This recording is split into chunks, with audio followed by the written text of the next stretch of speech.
बहुत ही important point होने जा रहा है, बिकॉज यहाँ से भी क्वेश्चंस जो हैं वो देखे गए हैं पास्ट में, और क्वेश्चन जो है यहाँ से अच्छे क्वेश्चन जो हैं वो यहाँ से बनते हैं, क्योंकि बहुत सारे लोग जो हैं वो कंफ्यूज हो जाते हैं अगर जस्ट एक दो रीडिंग करके वो इस टॉपिक को सॉल्व करना चाहते हैं तो। ठीक है, मैं आपको बहुत ही सिंप्लीफाइड वे में ये चीज जो है बताने वाला हूँ, इसलिए प्लीज बी अटेंटिव। ठीक है, अगर कोई भी अमेंडमेंट के रिगार्डिंग बिल लाया गया है, कॉन्स्टिट्यूशनल अमेंडमेंट के रिगार्डिंग बिल लाया गया है, तो वो either house of the parliament में इंट्रोड्यूस किया जा सकता है। Either house of the parliament में इंट्रोड्यूस किया जा सकता है, इसका क्या मतलब है कि राज्यसभा में भी ये बिल जो है वो इंट्रोड्यूस किया जा सकता है, या फिर वो लोकसभा में भी इंट्रोड्यूस किया जा सकता है। ठीक है, but what you have to remember कि कॉन्स्टिट्यूशनल अमेंडमेंट बिल जो है वो स्टेट लेजिस्लेचर में ओरिजिनेट नहीं हो सकता है।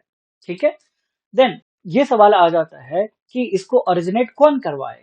तो ये जो बिल होते हैं कॉन्स्टिट्यूशनल अमेंडमेंट बिल, ये किसी मिनिस्टर के द्वारा इंट्रोड्यूस किया जा सकता है, या फिर किसी प्राइवेट मेंबर के द्वारा भी इंट्रोड्यूस किया जा सकता है। प्राइवेट मेंबर कौन होता है?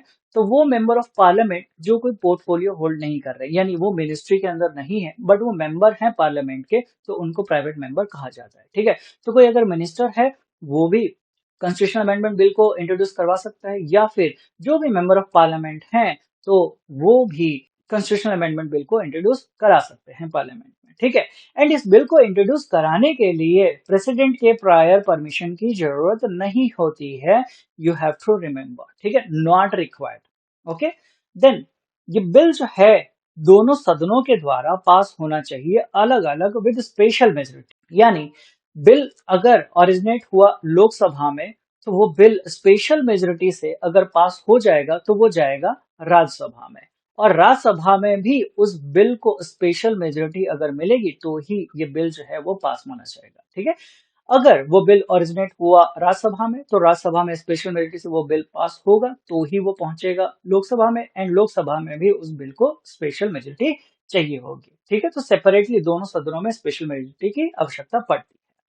अगर कोई कॉन्स्टिट्यूशनल अमेंडमेंट बिल है और उस बिल के अंदर फेडरल प्रोविजन की बात हो रही है तो स्टेट के रेटिफिकेशन की भी जरूरत पड़ती है। More than 50% of the states अगर रेटिफाई करेंगे तो वो बिल जो है वो पास माना जाएगा। अब जो स्टेट्स हैं वो कैसे इसको पास करेंगे? तो सिंपल मेजोरिटी से।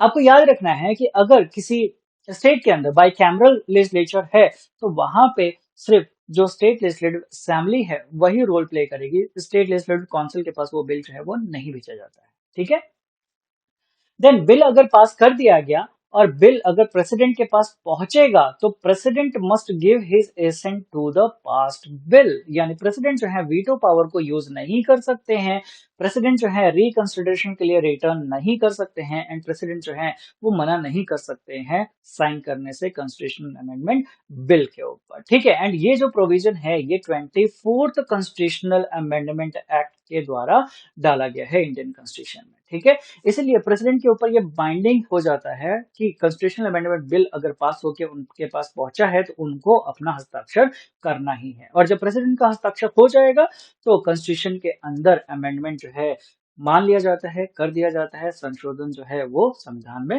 हो गया। ठीक है, तो ये पूरा प्रोसीजर है, तो आपको ये पूरा प्रोसीजर जो है वो याद करके रखना है विद एवरी माइन्यूट डिटेल जो मैंने यहाँ पे आपको बताया है।